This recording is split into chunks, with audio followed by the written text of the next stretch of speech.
Penguin Random House Audio presents The Human Cosmos, Civilization and the Stars, by Joe Marchant, read by the author.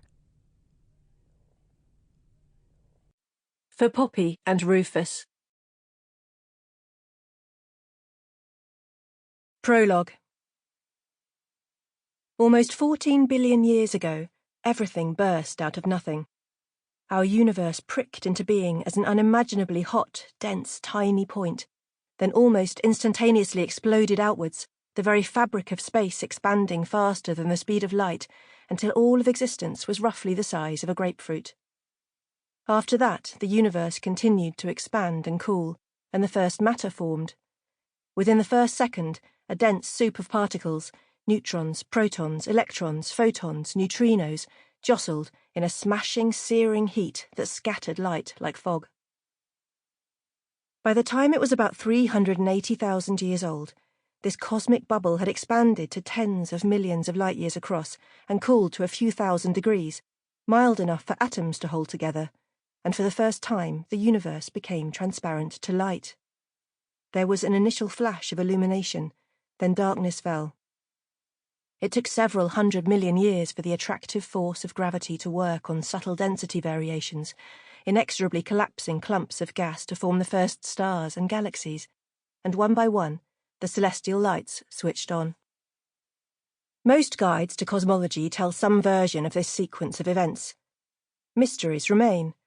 Was this Big Bang really the start of everything, or is our universe just one inflating bubble in a much larger multiverse? What is the epic force that still pushes space apart? Will it keep expanding forever, or eventually collapse again in a big crunch? But the general nature and story of the universe is agreed. Reality has been revealed as a vast and sophisticated machine composed of physical particles and forces governed by mathematical equations and laws. This book tells a different story. The scientific account of the universe is a pinnacle of our modern civilization, a vision so powerful that its rivals have been all but obliterated. Cosmology, the study of the cosmos, once described the broad philosophical and spiritual endeavour to make sense of existence, to ask who we are, where we are, and why we're here. It is now a branch of mathematical astronomy. So what happened to those bigger questions? Is there nothing else about the universe we need to know? Instead of detailing the latest astronomical developments, this is a guide to the long history of knowledge that people have gleaned from the stars.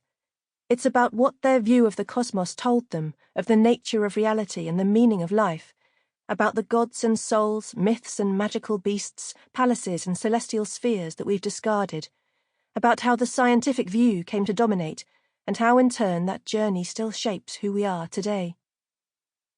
It's a tale about people, of priests, goddesses, explorers, revolutionaries and kings, and it starts not with the Big Bang, nor even with the birth of science, but with the very first humans who looked to the stars and the answers they found in the sky.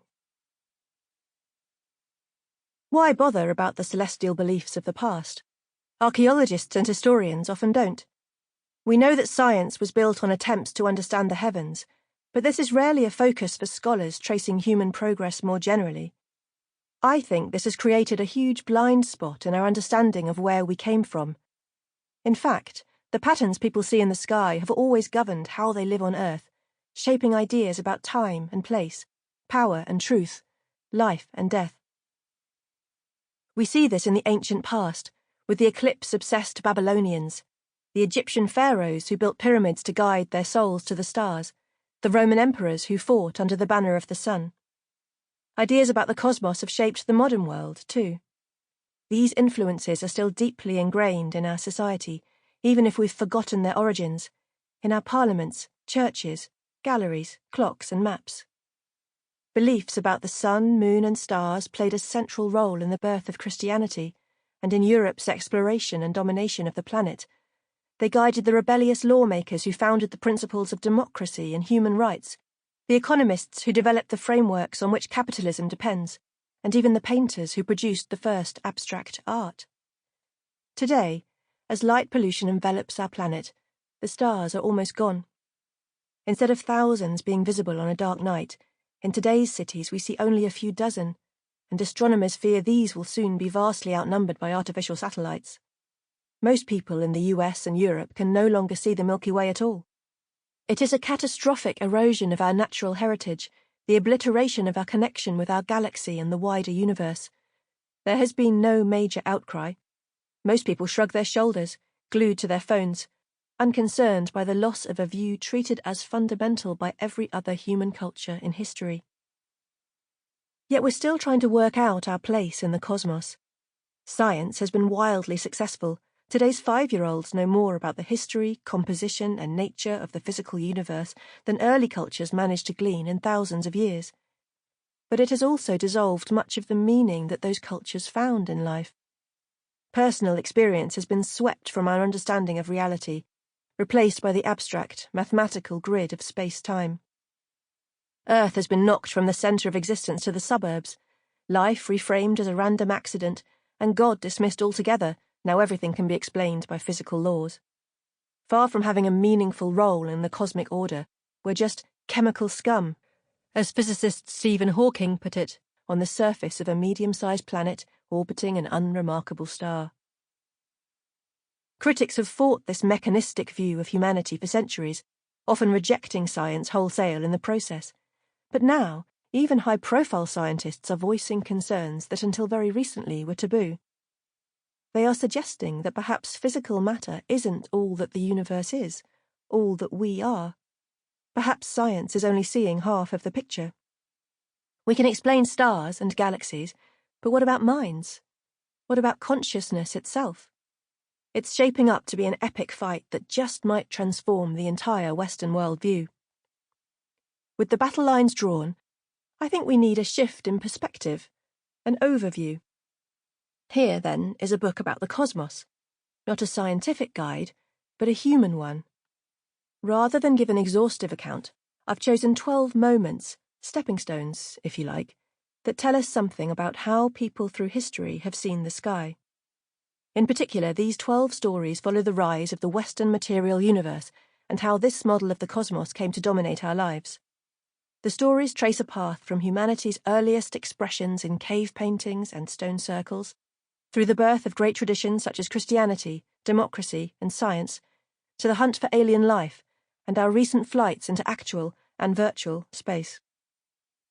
It's a journey that helps to explain who we are today and can perhaps also guide a future course. It can be hard to see the limits of something when you're embedded in it.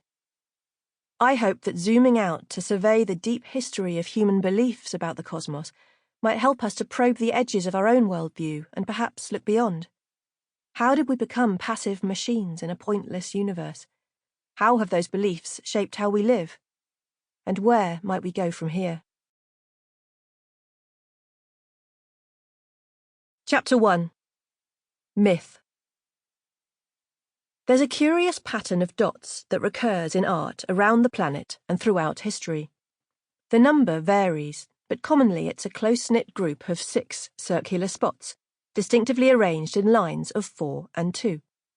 This motif is seen in far-flung communities, from holes pierced into the gourd rattle of a Navajo tribe to a painting on a Siberian shaman's drum.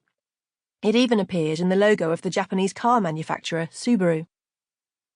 In all of these cases, the dots represent one of the most characteristic features of the night sky, the star cluster Pleiades. This clutch of 6 or 7 stars, the exact number depends on viewing conditions, appears close to the sun's annual path through the sky and features in multiple myths and legends. In Cherokee myth, these stars are lost children. The Vikings saw them as the goddess Freya's hens. They are also a distinctive part of the constellation Taurus.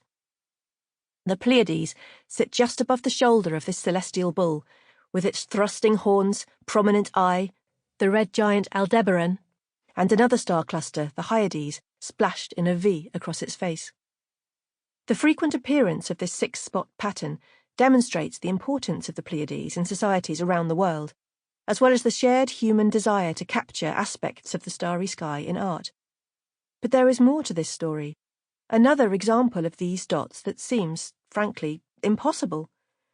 The cave of Lascaux in southwestern France is famous for its wealth of Paleolithic art, paintings and engravings of animals, thought to be 20,000 years old from the dawn of humanity. Sample complete. Ready to continue?